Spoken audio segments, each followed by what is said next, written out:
Hey, I'm Ryan from Niche Nonsense, and you're watching my video essay on Joe Pera. Joe Pera's work makes me happy. There are fancier ways of saying that, but let's do as Joe would and drop the artifice to start. His comedy has an absurd warmth to it.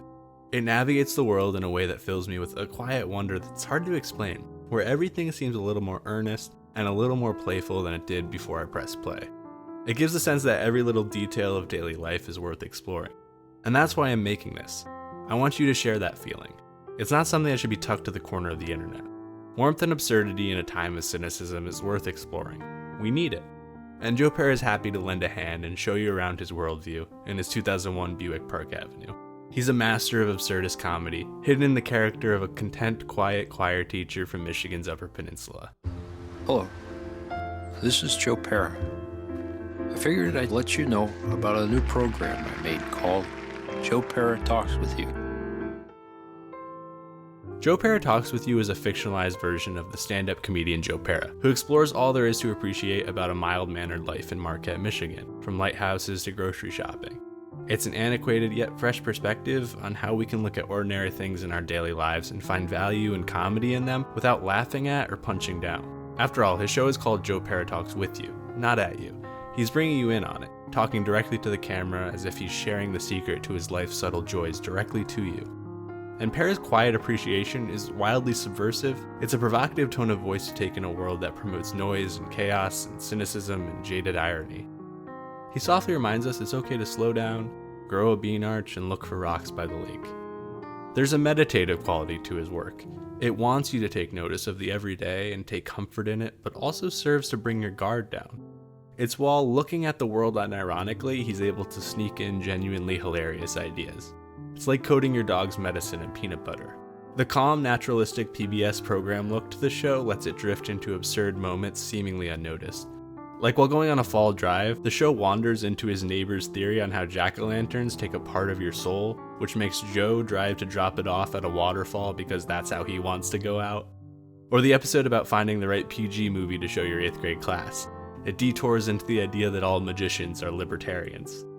Or my favorite example, where midway through reading the church announcements, Joe strays into a Starbucks-induced flashback, rehashing the joy of somehow just discovering Baba O'Reilly by The Who, the world's most omnipresent song, for the first time this weekend. He unironically calls every radio station in the area, cracks open some ice cream, and orders pizza, just to celebrate and share the joy of discovering this song. It's the episode I always show my friends first. Over the last few years, I often feel like Joe Pera at church, detouring small talk to ramble about my joy of discovering that episode. It's the perfect confluence of wholesome and absurd. And that's the theme that runs through all of Pera's work, one he explored even before the show. I actually discovered Joe through the stand-up scene in Brooklyn, where I used to go to his weekly DVD show.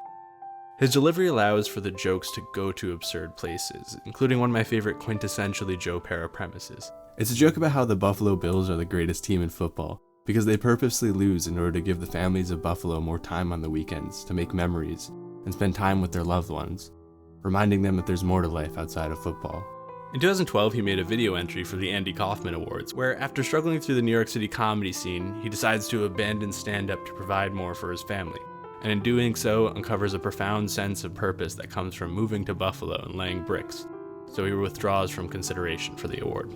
Again, finding where comedy can connect the wholesome and absurd. I do think it's important that the setting of a lot of his work is in these older manufacturing cities or rural areas, often like Buffalo and Marquette. Areas overlooked in a lot of media lately, or at least with positive portrayals. And he does it with care and specificity. I was raised in a similar part of America, and I think we're kind of desperate for this. Most comedies that attempt to take place here I usually hate. It often comes off as classist and punching down. It seems to be either sitcom bottle episodes of characters from big cities going camping and shitting on the locals' way of life, or reality shows exploiting fringe crazies. But Joe shows that there's jokes and humor in ingraining your characters in their community, and they can be funny without being the joke. Media representation can both reflect and create in this weird cycle. Just how toxic masculinity needs to be combated with positive masculinity, emotional intelligence, and examples of how to navigate manhood in a healthy way, I think these areas need to see genuine portrayals of the value they offer. That both yuppies and youpers are worthy of their stories being told where they're in on the joke. Joe Pera Talks With You gets a lot of Mr. Rogers for Adults comparisons, which are probably intentional in the creation. But I do want to reemphasize it's a comedy, because it's easy to ignore the craft that goes into this, how deft you have to be to weave absurdity into this tone. That comedy is allowed to go here, that comedy can create this feeling. It's helmed by some of the most talented comedians of the New York City alt scene: Joe Firestone, Connor O'Malley, Dan Licata, Carmen Christopher. It's intentional, the world they're creating. It's absurd but genuine, where cynicism is the only target, where comedy can give you hope for the world when we're drowning in negativity. And it's why it's so perfect that they center a lot of this show around Joe's relationship with a doomsday prepper named Sarah Connor. It's easy to resort to doom, the world's in a genuinely bizarre and terrifying place worthy of alarm. But it can be more interesting and rebellious sometimes to find pockets of optimism that let us feel like the world's worth fighting for.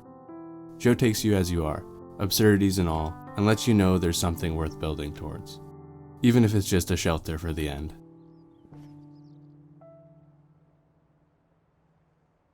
Thanks for watching. In the words of Joe, it's not The Sopranos, but I did my best.